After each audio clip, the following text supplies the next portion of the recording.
North MCD के mayor राजा इकबाल सिंह ने क्या कुछ कहा, वो भी सुनिए आप।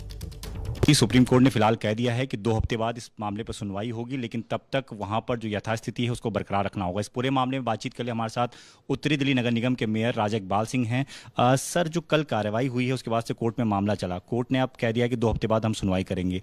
पहला तो रिएक्शन क्या रहेगा आपका? देखो, जो माननीय सुप्रीम कोर्ट का जो भी ऑर्डर होगा, जो भी आदेश होगा, उसको हम बिल्कुल सिर झुकाकर उस आदेश का पालन करेंगे।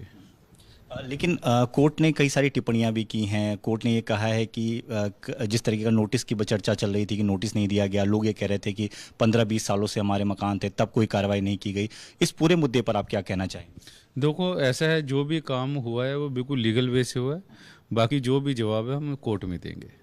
एक सवाल ये भी उठ रहा है सर कि कल जब सुप्रीम कोर्ट का ऑर्डर आ गया था तो उसके बावजूद भी वहाँ पर कार्रवाई होती रही, मस्जिद के आसपास की भी दुकानों को तोड़ा गया। क्यों ये सब चीज़ें होती रही? ऐसा कुछ भी नहीं हुआ। जैसे ही हमें माननीय सुप्रीम कोर्ट का आदेश मिला वैसे ही एक्शन बंद कर दिया गया, उसके बाद कोई भी कार्रवाई नहीं हुई। लेकिन सर कई सारी चीज़ें फिर भी चल रही थी, मतलब बुलडोजर चल रहा था वहाँ पर। नहीं, ऐसा कुछ भी नहीं है। अब कहने में जो मर्जी आप कहते रहे, मगर जैसे ही हमें आदेश मिला तुरंत ही कार्रवाई को बंद कर दिया गया। इससे पहले भी वहाँ पर कई बार कार्रवाई हुई है। एमसीडी आपकी तरफ से भी कई रिलीज आई हैं, उसमें कहा गया कि हाई कोर्ट ने भी एक बार कहा था, 6 तारीख की ऑर्डर था, उसके बाद आपने 11 अप्रैल को भी एक कार्रवाई की थी, फरवरी में इस साल आपने कार्रवाई की थी। तो क्या इस तरीके का इंक्रोचमेंट को हटाने का ड्राइव पहले भी एमसीडी चलाती रही है वहाँ पर? देखो, एमसीडी का जो ड्राइव है हर वार्ड के अंदर, नॉर्थ एमसीडी के अंदर चलता है। रूटीन का काम है, हो सकता है आज भी कहीं ना कहीं लगा हो, क्योंकि जहाँ भी जो पब्लिक सरकारी ज़मीन को अवैध रूप से कहीं भी ग्रैबिंग होती है, कब्जा होता है, तो उसको कब्जा छुड़ाना हमारा काम है। हम तो अपना काम करेंगे और आगे भी ऐसा काम होता रहेगा।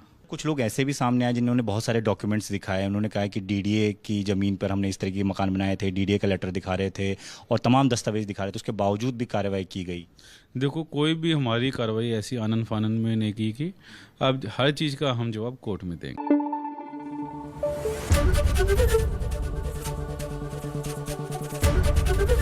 एबीपी न्यूज आपको रखे आगे।